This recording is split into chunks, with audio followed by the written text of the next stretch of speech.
Olá, queridos alunos, tudo bem com vocês?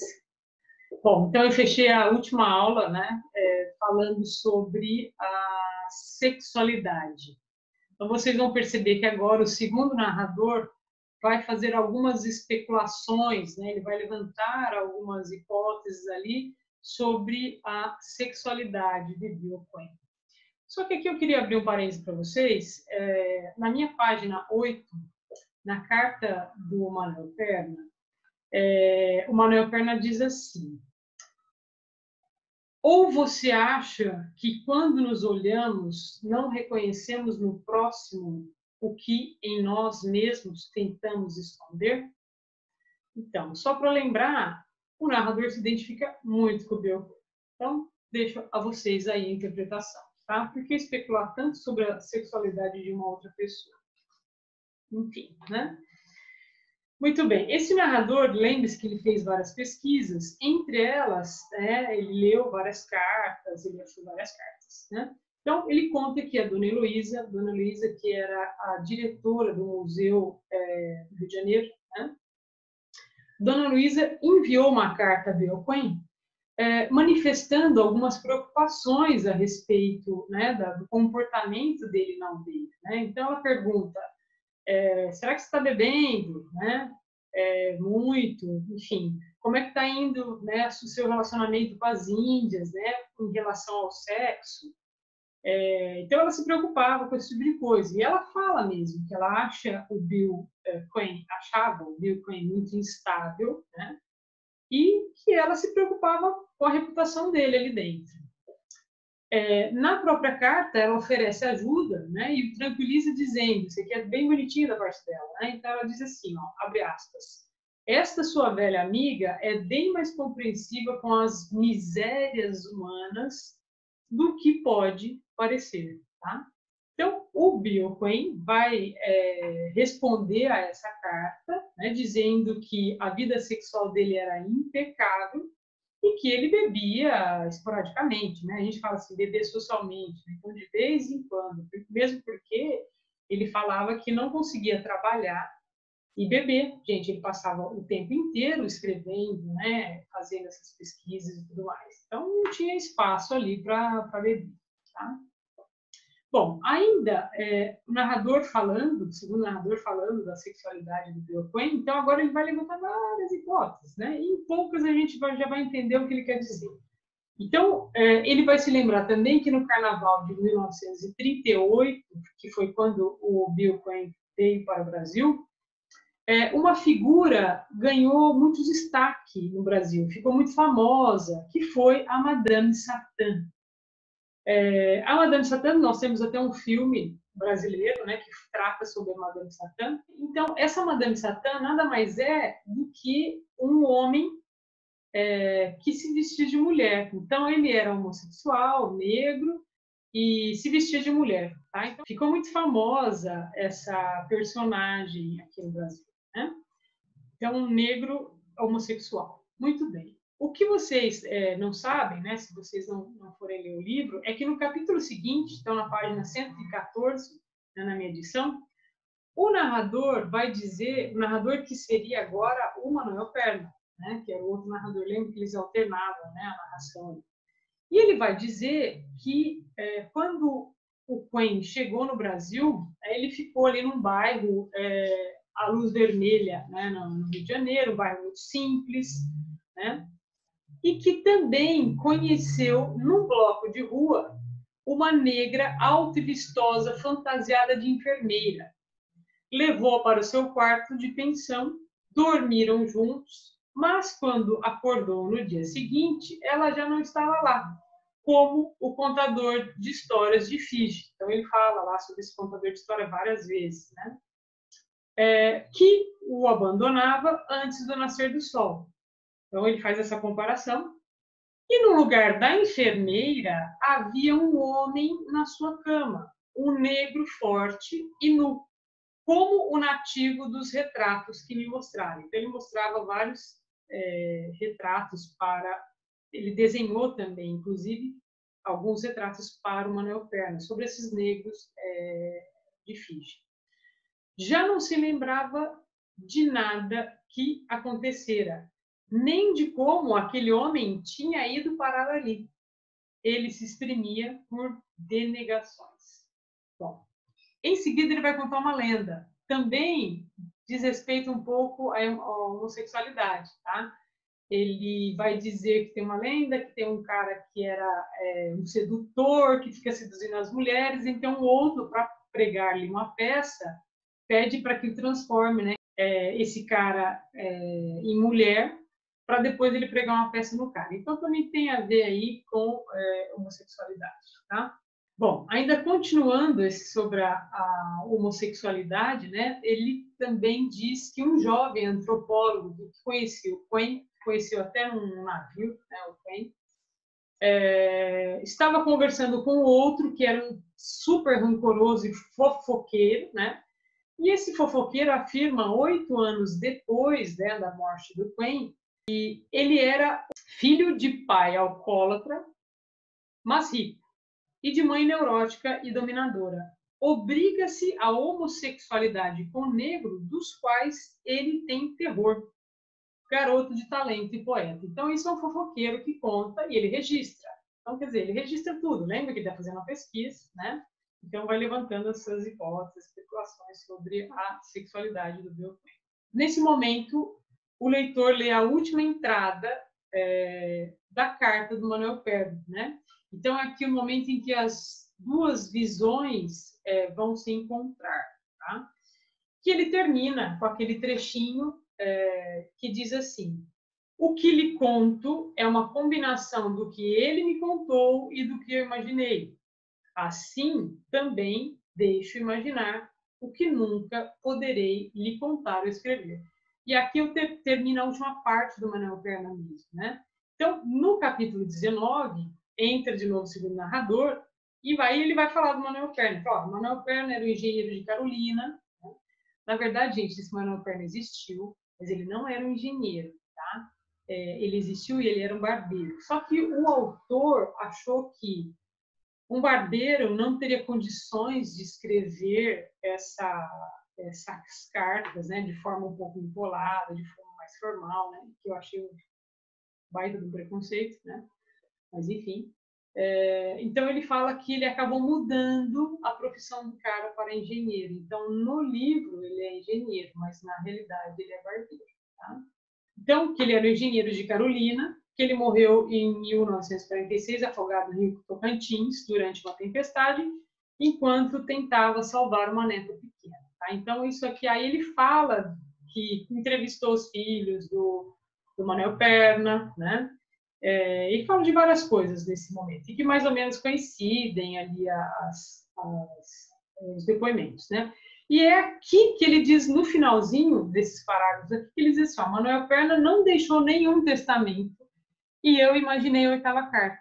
Então é nesse momento aqui, nós estamos já na página 121, que ele vai nos contar que ele inventou toda essa carta do Manuel Perna, tá? Então ele fala que existiam lacunas ali, o próprio autor diz isso, que existiam lacunas que ele não conseguia responder, então ele acaba criando essa personagem, Manuel Perna, como se fosse um narrador, embora a personagem exista, né?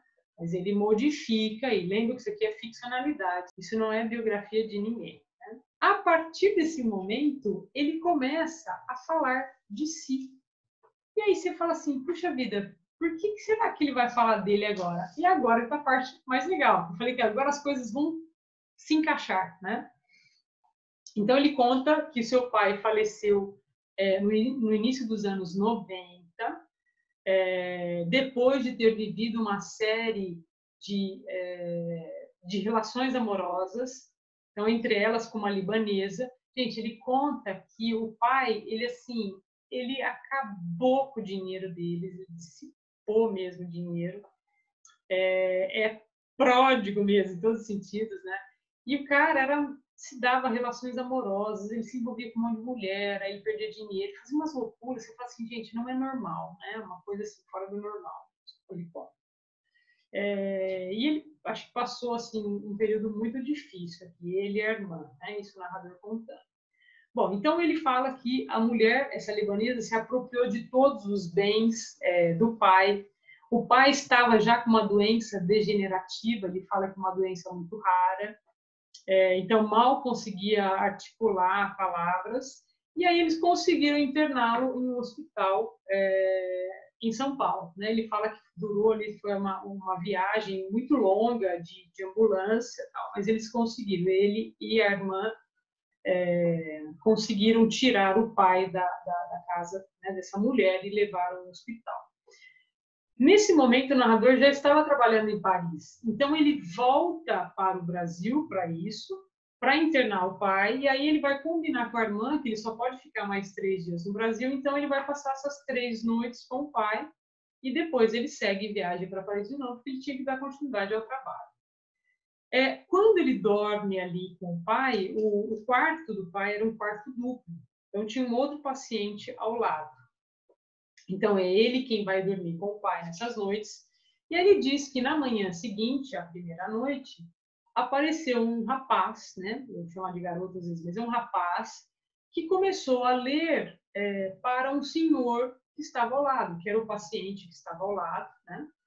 E quando o rapaz começou a ler, ele identificou, né, que ele também era um leitor, ele identificou ali o trecho em que o rapaz estava lendo. Então, era um conto do Joseph Conrad, que era um escritor britânico, que era um dos preferidos do segundo narrador, né, na sua adolescência. Tá? E ele descobriu que o paciente ao lado era um americano de 80 anos já. Né, estava muito mal mesmo, e que morava no Brasil há muito tempo. Bom, depois de 2 noites mal dormidas, né, você fica no hospital, ele começou a escutar o balbuciar desse senhor ao lado, né, que tinha dividido umas cortinas assim, então ele dividiu, ele começou a escutar o barulho, e aí ele estava sonhando, ele não sabia se era sonho ou realidade e tal, aí de repente ele acordou. Quando ele acorda, ele vai até esse senhor e pergunta, falou, você acha que está passando mal, né? Então ele pergunta, levantou, falou assim, o senhor está precisando de alguma coisa, né? Aí ele diz que o velho, muito assustado, né? Então, tipo assim, maravilhado, né? Ele olha para o narrador e aí ele diz assim, quem diria? Bill Coyne.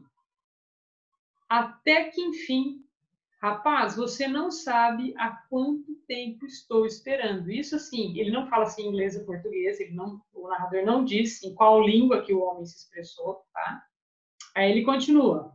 Eu sabia que você não estava morto. E aí ele diz que em seguida ele entrou em convulsão e morreu. Aí ele diz que o corpo foi levado de manhãzinha, né? O rapaz deve ter sido avisado porque ele não apareceu ali. Em seguida, ele fala assim, meu pai morreu 3 meses depois. Ele volta para Paris, né? Ele fica só 3 noites, né? Ele volta para Paris e diz que o pai morreu 3 meses depois. Fiquei 3 anos fora. Já faz 9 anos que voltei para São Paulo, mas foi só ler o artigo da antropóloga há 8 meses e, ao repetir em voz alta aquele nome que eu não conhecia, e ainda assim me parecia familiar, Bill Coyne, né? Lembra da antropóloga, o artigo que ele leu, né? Quando ele leu, bateu o olho e falou assim, não, Bill Coyne, né? Que é um antropólogo que se suicidou. Aí, o que ele fez? Então, foi só eu ler esse artigo, né? Ler esse nome, que de repente me lembrei de onde o tinha ouvido antes. E fazendo a devida correção ortográfica na minha cabeça, descobri de quem falava o velho americano no hospital. Então, não era Bill Coyne. Pode ser que fosse Bill Coyne. Bill Coyne, você está aqui de volta? Tanto é que o fotógrafo até o confunde o narrador, o segundo narrador, com Bill Coyne. Será que tudo isso é verdade? Será que é alucinação, né? Invenção? Mas é legal, né? É uma sacada aqui no livro, né? Ele diz que alguns anos mais tarde leu o artigo da antropóloga e resolveu investigar, né? Que tudo surge daí, né? Por intermédio daquele garoto leitor, ele descobriu que o senhor que estava ali se chamava Andrew Parson e que tinha chegado no Brasil em 1940 e tinha como único pertence uma mala cheia de fotografias em que figuravam alguns homens nus e muitos índios. Uma das fotos aparecia um homem com calção de banho e os olhos assustados na porta de uma soleira. Então, seria aquela foto do Bill Quinn, tá? Então, o garoto leitor conta que ele sempre estava à espera de alguém e esse alguém nunca chegava. E aqui também eu preciso ler para vocês. Era fotógrafo, chamava-se Andrew Parson. Então, ele tinha vindo em 1940, né? E como os outros, falava pouco. Eu lia e ele ouvia. Já bem no fim, quando estava no hospital, volta e meia me interrompia e apontava para a porta. Ele já chegou? Eu perguntava, quem? Quem? Quem? Tá? Vá avisá-los que podem deixá-lo entrar quando chegar. E o garoto diz, eu ficava sem ação. E ele insistia, vá logo, não quero que o deixe esperando. E depois se esquecia de tudo que havia dito, fechava os olhos e voltava ao estado de alinhamento. Ou talvez fosse resignação, né? Diz o garoto leitor. De início, eu só sabia da existência de uma mala, né? Que ele ouvia falar, tal. Porque o velho guardava as 7 chaves. Só depois de vários meses que ele me pediu ajuda para tirar essa mala de cima do armário. Eram fotografias de índios. Perguntei qual era a tribo, mas ele não sabia responder. Aí ele fala que não eram fotos convencionais, né? E aí esse rapaz diz, o leitor diz assim, uma vez ficou parado com a foto de um rapaz na mão.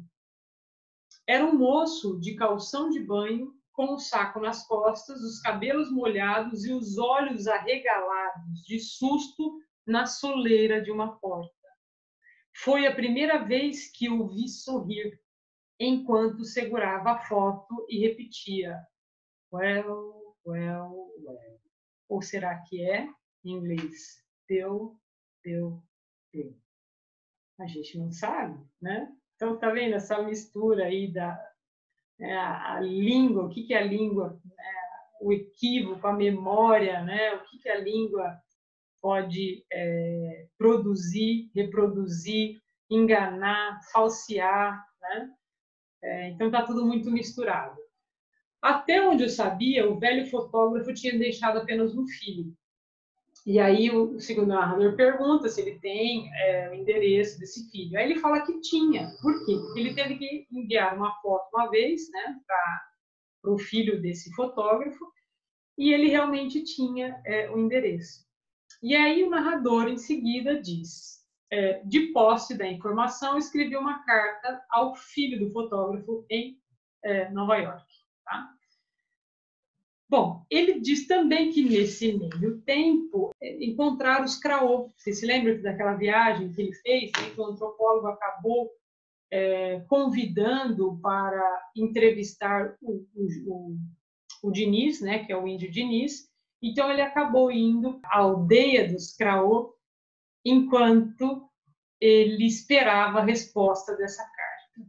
Bom, o narrador tentou enviar cartas ao cunhado do Quen, que ele achou o endereço na lista telefônica, só que ele imaginou, falou assim, o cara nunca vai abrir minha carta.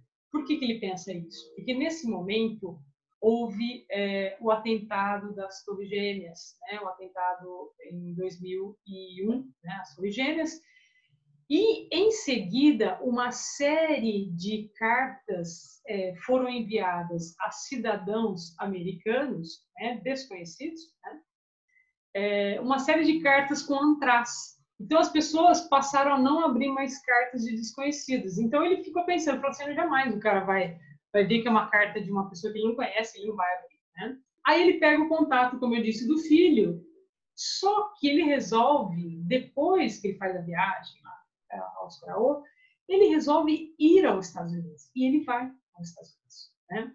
No mesmo dia em que ele chega nos Estados Unidos, ele consegue entrar no apartamento do cara. Né? O cara chamava Sclomo, E ele consegue entrar. Por quê? Porque esse rapaz, o filho do fotógrafo, Slomo, estava esperando um carregador, né, um empacotador, na verdade, e quando o narrador toca a campainha, o Slomo acha que é o empacotador que ele tinha contratado. E ele vai lá e abre a porta e nem pergunta quem é. Então o cara sobe e ele começa, ele fala que ele está com frio na barriga, né? Como esse cara abriu a porta assim para mim? E a partir desse momento ele começa a conversar com o cara, tá? Como se fosse um computador, mas ele vai tirar coisas muito interessantes dessa conversa com os dois, tá? Então agora eu paro aqui, vocês vão ficar um pouco curiosos e a gente se vê na próxima aula.